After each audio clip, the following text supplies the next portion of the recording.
Bana, leo nimetembelewa nyumbani na County Boy, County Wizi, lakini kilichonishangaza kapiga vitu vya gharama mno. Yaani kapiga vitu vya gharama.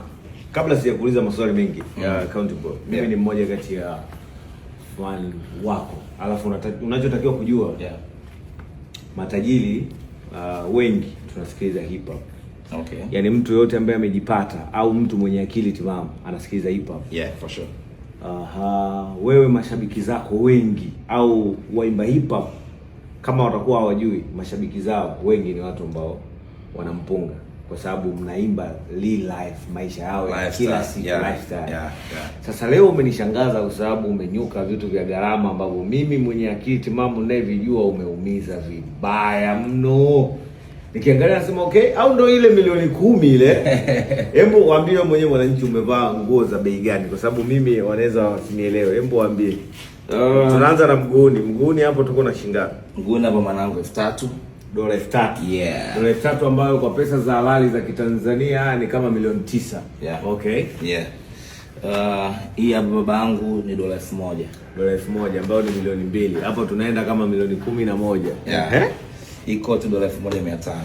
1,500. Hapo tunaongeza kama milioni 6. Yeah.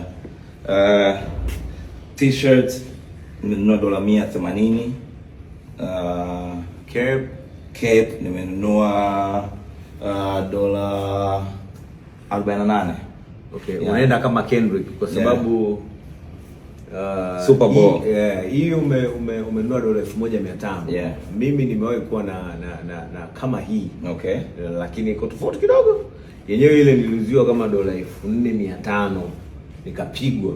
Kwa nini? Kwa sababu niliagiza koti ambalo nikamwambia nataka dile ambalo unajua ukishakuwa na hela unataka ufanye mambo ya kijinga. Nikasema nataka lile koti ambalo alivaa Kendrick kwenye Super Bowl. Ndio inijie bongo. Wakaniambia $4,500. Maana wewe umekuzia buku jelo $4,500. Yaani a lot of money. Hip hop kumbe mzigo mnapata County. Yeah bro, mziki unalipa mwanangu. Nategemea jinsi ambavyo unajiweka mwenyewe. Yeah. Dasho lako ni wewe mwenyewe tu. Bila 10 million usije kwenye show mzee. Siri kwa sababu maisha ni gharama. Ukitubu watakwambia umetubu. Umeelewa bwana? Na kujiweka sawa lazima utumie pesa. Na pesa na vipi baba? Umewaka. Kaka. Yaani mimi mwenyewe naogopa. Bila 10 siji bwana, niendelee kukaa nyumbani, niendelee kupendeza, niendelee kusifiwa tu. Bana labda nimuulize County Boy. Unahisi ni nini kinawafelisha rappers wengine wasiwe kwenye ile namba moja kama ambavyo wewe umekuwa kwa kipindi chote mpaka hapa ulipo? Yaani ni nini kinawafanya rappers wasiwe kwenye level ambayo wewe uliopo kama Dingi? Ni nidhamu ya kwanza. Nidhamu ya mchezo. Mchezo ni mchafu, mchezo wa akili sana. Okay. Rap sio tu kusifiwa kuchana. Kwa sababu wachanaji wako wengi wakali, lakini kuwa pale kama kiongozi lazima una discipline na akili ya smart. Okay. Kwa mchezo wa kwanza ni kuwa smart tu, game inavyokwenda. Miaka 15 kuwa kwenye game ni kitu kikubwa sana. Kwa hiyo smart mzee ndio kila kitu, mengine yote na flow.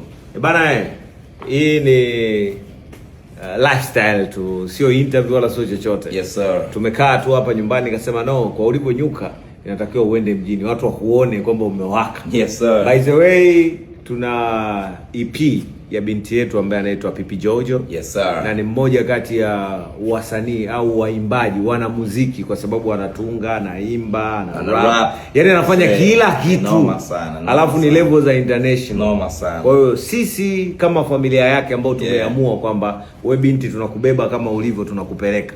Sisi tumefungua nafsi. Tunataka binti aende. Na mimi kama baba naombeni jamani, eleweni nikiwaambia binti lazima aondoke, basi tuondokeni naye, mtanishukuru baadaye. Sisi tumemaliza.